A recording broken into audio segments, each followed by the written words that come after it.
আমার ব্যবসা নতুন, এখনো প্রফিট হয়নি, কিন্তু কর্পোরেট ট্যাক্স ফাইলিং নাকি করতেই হবে।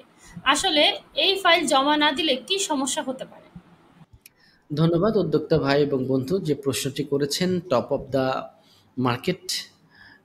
আপনার এই টপিকস নিয়ে আমরা কথা বলছি, কর্পোরেট ট্যাক্স নিয়ে। সংযুক্ত আরব আমিরাতে যে সমস্ত উদ্যোক্তা ভাই বন্ধু আছেন তাদের জন্য কর্পোরেট ট্যাক্স নিয়ে আলোচনা করাটা এটা খুবই গুরুত্বপূর্ণ। জানাটা, বোঝাটা, পরিচ্ছন্ন এবং পরিষ্কার একদম সম্যক ধারণা থাকাটা খুবই গুরুত্বপূর্ণ।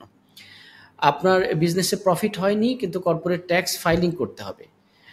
এখন দেখেন, আপনার বিজনেসে প্রফিট হয়নি আপনি বলছেন, এটা কাকে কিভাবে বলবেন?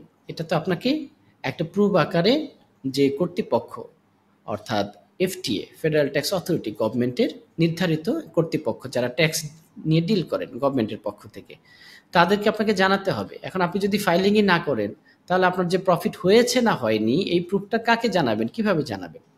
এই জন্য আপনার যে প্রফিট হয়নি এই কথাটি জানানোর জন্য হলেও আপনাকে ফাইলিং করতে হবে। এটা গেল ১ নাম্বার বিষয়। ২ নাম্বার হলো, ফাইলিং এর আগে রেজিস্ট্রেশন আপনাকে করে নিতে হবে। রেজিস্ট্রেশন না করলে ফাইলিং করবেন কোথায়? ৩ নাম্বার বিষয় হলো, আপনি ফাইলিং তো করলেন। আপনার প্রশ্ন যেটা ছিল, যদি ফাইলিং না করেন তাহলে কি ধরনের সমস্যা হবে? প্রথম সমস্যা হচ্ছে যে আমরা যে রাষ্ট্রে, যে দেশে থাকি সে দেশের গভর্নমেন্ট আমাদেরকে কোনো ইনস্ট্রাকশন এটা রিকোয়েস্ট করেনি। এটা আমাদেরকে অর্ডার করেছে। তো আল্টিমেটলি এটা এরকম না যে আমাদের জন্য ভলেন্টারি, করলাম না করলাম এরকম না। আমাদের কোনো অপশন নাই, চয়েস নাই। আমাদেরকে করতেই হবে। এখন যদি না করা হয় তাহলে আপনার এফটিএ নির্ধারিত যে পেনাল্টি ফাইন সেটা আপনার জন্য আসবে। প্রথমত রেজিস্ট্রেশন না করলে লেট রেজিস্ট্রেশন পেনাল্টি 10,000 দিরহাম। ফাইল যদি সময় মতো না করা হয় পরবর্তী মাস থেকে 500 দিরহাম করে, ১ বছর, ১ বছরের পর থেকে ১,০০০ দিরহাম করে আপনার পেনাল্টি আসতে থাকবে।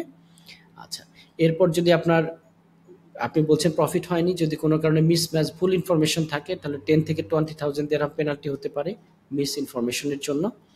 এরপর আপনার যদি লায়াবিলিটি থাকে সেই লায়াবিলিটি 14% পার ইয়ার, এবং এটাকে আপনার ভাগ করে প্রতি মাসে যে পরিমাণ ইন্টারেস্ট পেনাল্টি, সেই পরিমাণ পেনাল্টি আসতে থাকবে। তো এটি আপনি ১০ বছর পরে করলে এই সমস্ত পেনাল্টিগুলো আপনার আজকে থেকেই শুরু হবে। তো দ্যাটস ওয়াই গভর্নমেন্টের এই ইনস্ট্রাকশনগুলোকে বা অর্ডারটাকে আমরা খুব গুরুত্ব সহকারে নেব, হেলাফেলাভাবে নেব না। সঠিকভাবে করব। সেক্ষেত্রে যদি সঠিকভাবে আপনার সব কিছু ক্যালকুলেশনের পরে এটা প্রমাণিত হয় আপনার প্রফিট হয়নি, তাহলে তো আপনাকে কর্পোরেট ট্যাক্স দিতে হবে না। আশা করি বোঝা গেছে। ধন্যবাদ।